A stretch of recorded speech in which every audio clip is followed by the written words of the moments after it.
안녕하십니까. 부동산 파헤치기 부파입니다. 지난 시간에는 암사동 선사현대아파트에 대한 이야기를 해봤고요. 오늘은 노원구에 위치한 상계동 보람아파트에 대한 분석을 해보겠습니다. 상계동 보람아파트는 준공한 지 33년차 구축이지만은 3,000세대가 넘는 대규모 단지입니다. 또한 전철 4호선과 7호선, 마들역, 상계역, 노원역 등 3개 전철역을 모두 이용할 수 있는 그런 역세권이고요. 단지 내에 온곡초등학교가 위치한 초품화 단지, 그리고 중고등학교도 인접해 있기 때문에 학군에서도 전혀 손색이 없는 최상급의 입지라고 하겠습니다. 한 가지 더 말씀드리면 재건축 또는 리모델링 추진 시에 용적률과 대지 지분이 아주 좋아서 사업성도 아주 양호할 것으로 그렇게 예상이 됩니다. 따라서 작년에 이어서 금년에도 꾸준한 그런 상승세를 보이고 있고요. 특히 지난 7월과 8월에는 모든 평형이 신고가를 갈아치우는 강한 상승세를 보였습니다. 따라서 오늘 그에 대한 시세 분석과 앞으로의 전망, 그리고 주변 단지들과의 실거래 가격을 비교해 보겠습니다. 그리고 참고로 다음 시간에는 잠실 레이크 팰리스에 대한 분석을 준비하고 있으니까 여러분들 구독과 좋아요 부탁드리고요.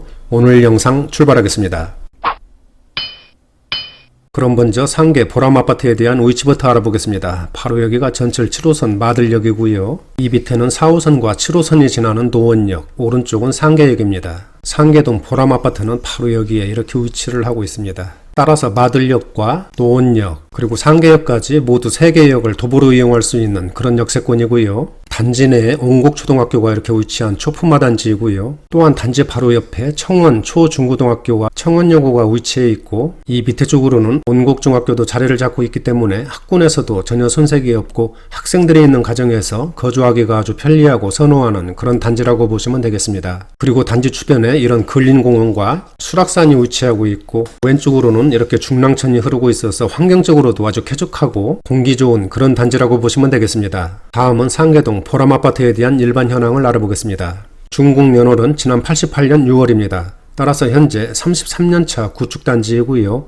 단지 규모를 보면 총 21개 동에 3,315세대의 대규모 단지입니다. 층수는 15층으로 이렇게 건축이 됐고요. 평형은 18평에서 32평까지 4개 평형으로 구성이 됐습니다. 용적률은 197%, 건폐율은 13%, 그리고 세대당 주차 대수는 0.29대입니다. 난방은 지역난방과 열병합을 사용하고 있고요. 현관 구조는 모두 복도식으로 그렇게 이루어졌습니다. 건설사는 대한주택공사에서 건축을 했습니다. 다음은 상계동 보람아파트에 대한 평형별 현황을 알아보겠습니다. 먼저 세대수인데요. 18평은 525세대, 23평은 810세대, 그리고 28평은 단지에서 가장 많은 1140세대이고요. 32평은 840세대입니다. 따라서 전체적으로는 3,315세대의 어마어마한 그런 단지 규모를 보여주고 있고요. 침실과 화장실을 보면은 18평과 23평은 침실 2개와 화장실 1개로 이렇게 구성이 됐고, 28평과 32평은 침실 3개와 화장실 1개로 이렇게 배치가 됐습니다. 대략적인 재산세를 보면 18평은 32만원, 23평은 40만원, 그리고 28평은 56만원, 32평은 70만원 정도의 재산세가 부과된다고 그렇게 보시면 되고요. 종부세는 아직까지 모든 평형이 해당 사항이 없고, 5월 관리비를 보면 18평은 12만원, 23평은 14만원, 그리고 28평은 18만원, 32평은 21만원 정도의 5월 관리비가 나온다고 보시면 되겠습니다. 다음은 상계동 보람아파트에 대한 지난 1년간 평형별 실거래 가격을 알아보겠습니다. 먼저 18평인데요. 단지에서 가장 적은 523세대입니다. 작년에 이어서 금년 6월까지는 3억원대에서 거래를 보였지만은 지난 7월에 4억원 거래로 신고가를 기록하는 강한 상승세를 보였습니다. 또한 현재 호가도 최고가보다도 높게 그렇게 형성되어 있고요. 지난 1년 동안의 가격 등락을 보면은 약 1억원 정도가 오른 것으로 그렇게 나타났습니다. 다음은 23평입니다. 810세대이고요. 금년 1월에 4억원을 한번 찍고 다시 3억원대로 내려왔다가 지난 5월부터는 다시 4억원대로 상승을 했습니다. 그리고 얼마 전 7월에는 5억원 거래로 최고가를 경신하면서 급등세를 보였습니다. 또한 현재 호가도 5억원 내외로 아주 높게 형성되어 있고요. 지난 1년 동안 약 1억 7천만원 정도가 올랐네요.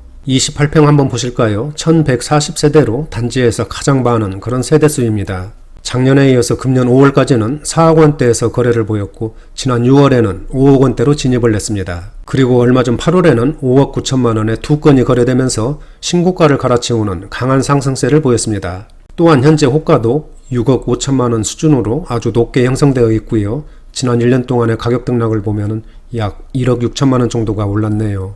다음은 32평입니다. 840세대이고요. 지난 5월까지는 5억 원대에서 거래를 보이다가 6월에 6억 원대로 올라섰고 얼마 전 8월 6일에는 6억 8,800만 원 거래로 신고가를 한 단계 높였습니다. 또한 현재 호가도 7억 원 대외로 강하게 형성되어 있고 지난 1년 동안의 가격 등락을 보면 약 1억 8천만 원 정도가 상승한 것으로 그렇게 나타났습니다. 지금까지 상계동 보람아파트에 대한 평형별 실거래 가격을 알아봤는데요. 작년에 이어서 금년에도 꾸준한 상승세를 보였고 특히 얼마 전 7월과 8월에는 화면에서 보시는 것처럼 모든 평형이 신고가를 기록하는 강한 상승세를 나타냈습니다. 앞으로의 가격 전망 등 분위기에 대한 이야기는 뒤에서 상세하게 설명드릴 예정이니까 끝까지 시청 부탁드리고요. 다음은 상계동 보람아파트 주변 단지들과 실거래 가격을 비교해 보겠습니다. 먼저 20평대입니다. 상계동 보람아파트 23평은 앞에서 설명을 드렸기 때문에 생략을 하고요. 상계 주공 9단지 21평입니다. 금년 들어와서 지난 상반기까지는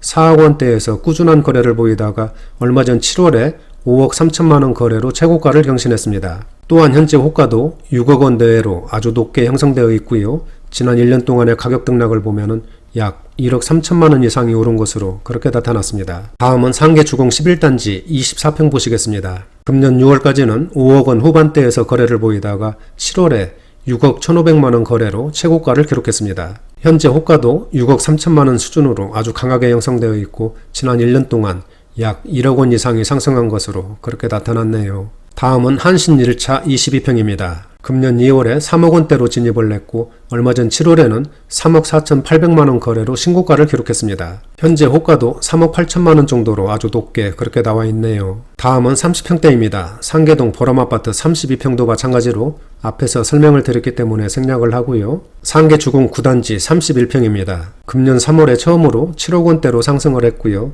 얼마 전 7월에는 7억 3천만 원 거래로 최고가를 한 단계 높였습니다. 현재 호가도 8억 1천만 원 대외로 강하게 형성되어 있고요. 지난 1년 동안 약 1억 원 정도가 상승한 것으로 그렇게 나타났습니다. 상계 주공 11단지 31평 보시겠습니다. 금년 초까지는 6억 원대에서 거래를 보이다가 지난 6월에 7억 원대로 상승을 했고 한 달 뒤 7월에는 8억 2천만 원 거래로 신고가를 갈아치우는 강한 급등세를 보였습니다. 또한 현재 호가도 최고가 수준을 그렇게 유지하고 있고요. 지난 1년 동안의 가격 등락을 보면 약 39%가 상승한 2억 3천만 원이 오르는 폭발적인 상승세를 보였습니다. 1년에 40% 육박하는 상승률 정말 대단합니다. 다음은 한신 3차 31평입니다. 금년에 들어와서 4억, 5억 원대를 오가면서 거래를 보이고 있는 그런 모습이고요. 지난 7월에는 5억 5천만 원 거래로 최고가를 기록했습니다. 그리고 현재 호가도 6억 4천만 원 정도로 강하게 형성되어 있고 지난 1년 동안 약 1억 3천만 원 정도가 상승한 것으로 그렇게 나타났네요.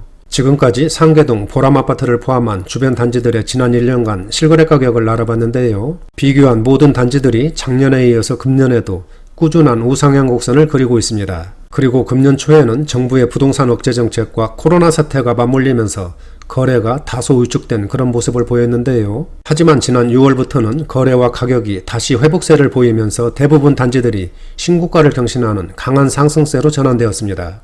여기 화면을 보시면 노란색 부분이 신고가를 표시한 그런 영역인데요. 지난 7월과 8월에 모든 단지들이 일제히 최고가를 기록한 그런 모습을 볼 수가 있습니다. 다음은 주요 평형별 평면도를 보시겠습니다. 먼저 18평인데요. 침실 3개와 화장실 1개로 이렇게 배치가 됐습니다. 침실 하나는 거실과 같이 사용할 수 있는 그런 공간이라고 보시면 되고요. 발코니도 아주 넓게 이렇게 배치가 돼서 시원한 모습을 주는 그런 구조라고 보시면 되겠습니다. 오른쪽에 23평입니다. 침실 3개와 화장실 1개로 이렇게 배치가 됐고요. 발코니도 아주 넓고 주방과 식당도 통으로 아주 넓게 이렇게 배치된 그런 모습을 볼 수가 있겠네요. 왼쪽에 18평과 구조는 거의 비슷하다고 그렇게 보시면 되겠습니다. 28평 한번 보실까요? 침실 3개와 화장실 1개로 이렇게 배치가 됐고요. 특히 거실이 아주 넓어서 눈에 띄는 그런 구조네요. 이쪽 발코니 부분을 확장하면 침실과 거실을 아주 넓게 사용할 수 있는 그런 배치도라고 보시면 되겠습니다. 오른쪽에 32평입니다. 침실 3개와 화장실 1개로 이렇게 배치가 됐고요. 투베이 구조지만 거실과 발코니가 아주 넓어서 시원한 모습을 보여주는 그런 배치도라고 보시면 되겠습니다. 구조는 왼쪽에 28평과 거의 비슷하다고 그렇게 보시면 되겠네요. 전반적인 평면도를 봤을 때 33년 된 구축이지만은 아주 반듯하고 군더더기 하나 없이 공간 활용이 아주 잘 되어 있는 그런 배치도라고 보시면 되겠습니다.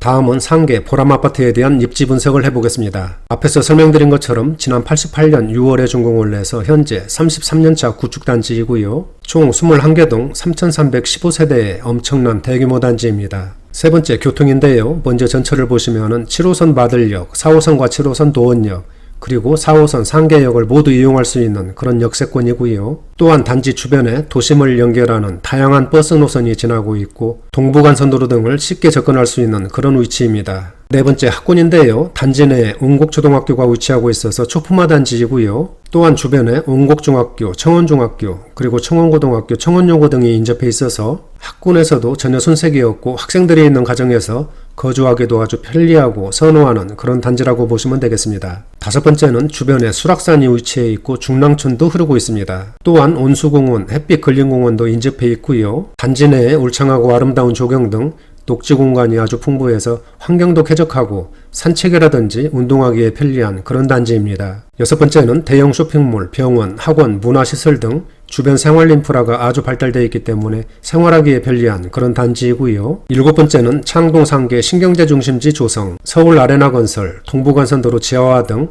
주변 개발에 따른 시너지도 기대되는 그런 입지라고 보시면 되겠습니다. 여덟 번째는 용적률과 대지 지분이 아주 좋아서 재건축 또는 리모델링도 기대되는 그런 단지라고 보시면 되겠습니다. 마지막으로는 단지 전체가 평지로 이루어진 것도 상계 보람아파트에 대한 장점이 아닌가 이렇게 생각을 해봅니다. 다음은 상계동 보람아파트에 대한 앞으로의 전망을 해보겠습니다. 앞에서 설명드린 것처럼 상계동 보람아파트는 준공한 지 33년차 구축이지만은 3,300세대가 넘는 그런 대단지입니다. 또한 전철 4호선과 7호선 3개 전철역 역세권이고요. 학세권, 숲세권 등 최상의 입지라고 하겠습니다. 따라서 작년에 이어서 금년에도 꾸준한 상승세를 보이고 있고 특히 모든 평형이 지난 7월과 8월에 신고가를 경신하는 강한 모습을 보였습니다. 하지만 당분간은 정부의 고강도 부동산 안정화 정책 등으로 매물이 잠기고 거래가 위축되는 그런 장세가 펼쳐질 것으로 그렇게 예상이 됩니다. 또한 가격도 당분간은 작년과 금년 초처럼 큰 폭의 상승세는 힘들 것으로 그렇게 전망이 되고요. 소폭의 등락은 있을 것으로 그렇게 분석이 됩니다. 그러나 상계동 보람아파트 같은 경우 거래는 줄겠지만 지금과 같은 그런 상승 분위기는 쉽게 꺾이지 않을 것으로 그렇게 예상이 됩니다. 왜냐하면 입지도 워낙 좋을 뿐만 아니라 재건축 또는 리모델링에 대한 기대감도 크고요. 또한 상계 보람아파트에 있어서 가장 매력적인 것은 가격 메리트라고 할 수 있겠습니다. 32평이 현재까지도 6억 원대로 가격이 형성되어 있기 때문에 투자자들의 수요세는 앞으로도 꾸준히 유입될 것으로 그렇게 분석이 됩니다. 하지만 지금처럼 혼란스러운 시기에는 관망하는 것도 투자의 한 부분이라고 생각하시고 성급한 결정보다는 차분하게 시장 상황과 정부 정책 등을 모니터링하면서 그렇게 대응하시는 것이 우연부담을 피할 수 있는 그런 방법이 아닌가 그렇게 생각을 합니다. 오늘은 여기까지 하고요. 다음 시간에는 잠실 레이크 팰리스에 대한 분석과 앞으로의 전망 그리고 주변 단지들과의 실거래 가격을 비교해 보겠습니다. 나가시기 전에 구독과 좋아요 부탁드립니다. 감사합니다.